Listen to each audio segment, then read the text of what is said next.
So if you watched the first video, you saw how I set up the file. And the reason I did it is I had a couple different projects and I wanted to make it as efficient as possible, and I didn't want to start over, and I don't like destructive editing.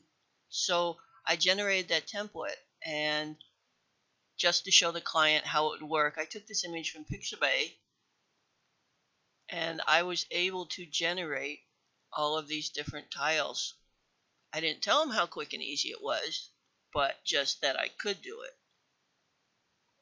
So that was all really nice for a couple years, for a little while, and then I decided, I got bored one day and I said, hey, I want to see if I can animate these. And I took them over into After Effects and I could.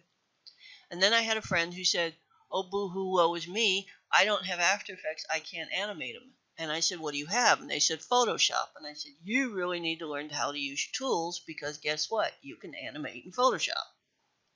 And then, because I was teasing them so badly about not knowing how to use their tools, I created a template. And it actually is a template. It's a PSDT file, which means that when I double click to open it in Photoshop, it comes in as an untitled document, and they have to save to something else, and that way they can't kill the original, which is always a good thing. The difference between the file I showed earlier and this one is that had 4 slices. This has 8, but it's the same principle. And I've added the video timeline. So you go to Window and Timeline. I'll explain it here in the main document in a second, but where it really matters is in the Smart Object. So I'm going to double click the Smart Object to open it. I'm going to go back to Bridge and grab a document. Now I created this mandala. I used Mirror Me from Astute Graphics in Illustrator and created it, but then I brought it over to Photoshop to do some other stuff. Saved it as a PSD file with a smart object in it, so I could always jump back to Illustrator at any time. Anyway, you can, in addition to bringing in images and all sorts of other stuff, you can actually drag Photoshop documents into other Photoshop documents, because why not? So I'll bring it in, enter to accept, and it's kind of treated just like a smart object would be. And I could double click to open it and you'll see the PSD file. Link files have their uses. Here it doesn't matter so much, but that's something else for you to check out while you're learning your tools. In any event, you can see it shows up now down in the timeline. It comes in, default is 5 frames. If you want to make it larger or smaller, just click and drag on the right side. So I'll drag it out the whole length. So to animate it, just come to the right of the light and click the drop down. And what we're going to do is keyframe a transformation. In other words, we're going to keyframe the rotation of the layer. So with the current time indicator, that's this little guy bouncing around here, bring it to the beginning. Click the stopwatch next to transform to set a keyframe, the initial one. Move the CTI forward a few frames. It doesn't really matter because you can always adjust it later. And then I am going to hit Control T to transform. And just because I want to, I'm going to hit Control 0 to fit it all in. You don't have to, I just like to. And then I'm just going to rotate the image around. The only thing you want to watch out for is to make sure that your image covers the entire area. So you may need to resize accordingly. And then hit Enter to accept. And you'll see that it created another keyframe. And you'll also see that I didn't clip it in case you were wondering why that looked funny, but either way, it's going to work. And now, let me resize it up a little bit. I'm going to drag the CTI backwards and back and forth, and you can see that it's animating, which is always a good thing because it works. I'll drag that one keyframe to the end just because I want to. And I am going to close and save the smart object. You can save and then close. I like to close and then save. Live on the edge every once in a while.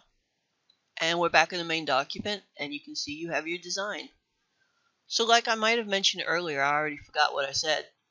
The only thing you need to worry about in the main timeline is to make sure that your layers are the appropriate length, whether you want it to cover the whole document or part of it.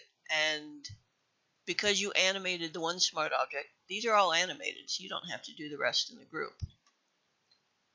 For the video that I put up on the AG Slack channel to do the colors, I added some solid color fill layers. It was a 50% gray set to overlay. And then, where are they? Here's those little buggers. And then I added a gradient overlay effect. And the reason I did that is so that I could keyframe the style.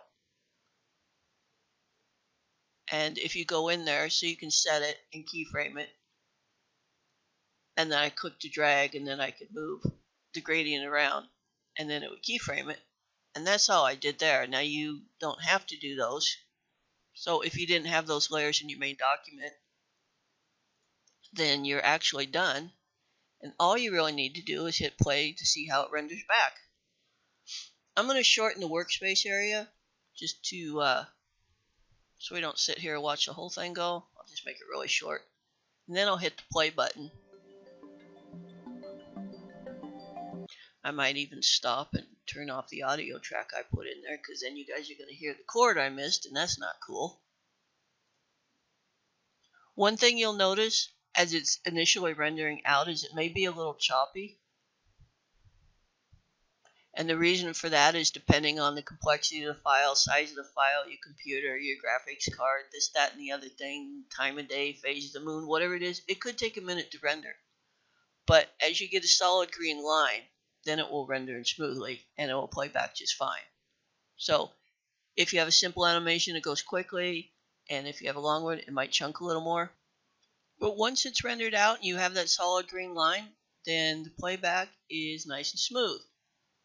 And there you go, it's good to go, and it'll quit. The only reason it's jumping wonky is because I didn't do a smooth transition from the start to finish, so it's very obvious it's not seamless. But that's not what I'm worried about right now. Once you have it all set up ready to go and you've hit save in your file so you don't lose all your hard work, go up to File, Export, Render Video, adjust the settings as necessary, and then hit Render, and you are good to go.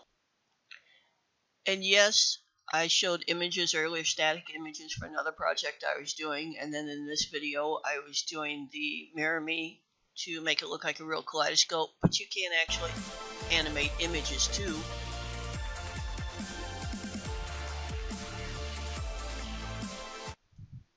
Turn off the music.